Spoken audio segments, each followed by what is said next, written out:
प्यारे दोस्तों, मेरा ये चौथा नावल छपकर आ गया है, जिसका टाइटल है संघर्ष ही जीवन है। ये एक उपन्यास है और ये अमेज़ॉन पर आपको उपलब्ध हो जाएगा। इसके पीछे बैकग्राउंड दी हुई है, लेखक परिचय।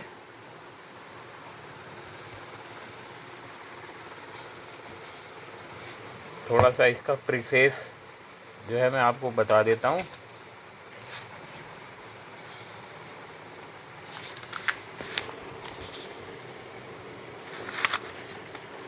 प्रस्तावना जिसे कहते हैं, प्रीफेस।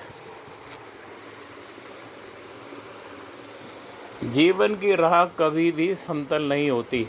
कहीं धूप की तपिश है, कहीं छाँव का क्षणिक विश्राम, कहीं संबंधों का सहारा है तो कहीं अकेलेपन का सन्नाटा। मनुष्य इन्हीं उतार चढ़ाव के बीच स्वयं को गढ़ता है।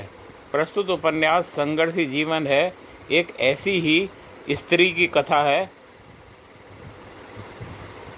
जिसने परिस्थितियों के थपेड़ों के बीच हार मानने के बजाय हर बार स्वयं को नए साहस के साथ खड़ा किया।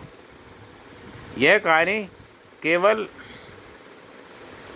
स्वाति की नहीं, उन सभी स्त्रियों की है जो जिम्मेदारियों के बोझ तले भी अपने अस्तित्व को बचाए रखने का प्रयास करती हैं।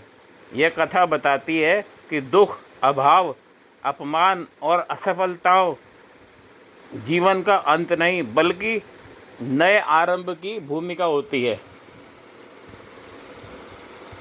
जब परिस्थितियां प्रतिकूल हों तब मनुष्य को धैर्य ही उसकी सबसे बड़ी पूंजी बन जाता है।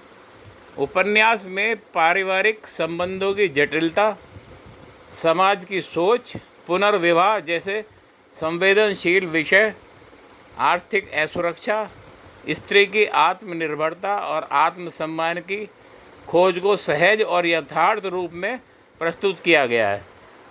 यहाँ संघर्ष केवल बाहरी परिस्थितियों से नहीं, भीतर उठते भय, शंका और अकेलेपन से भी है। स्वाति का जीवन हमें यह सिखाता है कि गिरना अंत नहीं है। हर पराजय के बाद उठ खड़े होने की जिद ही मनुष्य को विशिष्ट बनाती है। जब रास्ते बंद होते दिखें तब भी विश्वास का एक दीपक भीतर जलता रहना चाहिए। यही दीपक अंधकार को भेद कर आगे बढ़ने की शक्ति देता है। यह कृति पाठकों को केवल एक कथा नहीं, बल्कि आत्ममंथन का अवसर प्रदान करती है। शायद इस कहानी के किसी मोड़ पर आपको अपना अतीत दिखाई दे, किसी पात्र में अपना संघर्ष और किसी निर्णय में अपनी दुविधा। यदि यह उपन्यास आपको अपने जीवन के संघर्षों को नए दृष्टिकोण से देखने की प्रेरणा दे सके तो इसका उद्देश्य पूर्ण होगा। संघर्ष जीवन का विरोधी नहीं, उसका स्वाभाविक स्वरूप है।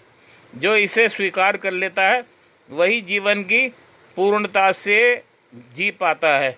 यही इस उपन्यास का मूल संदेश है।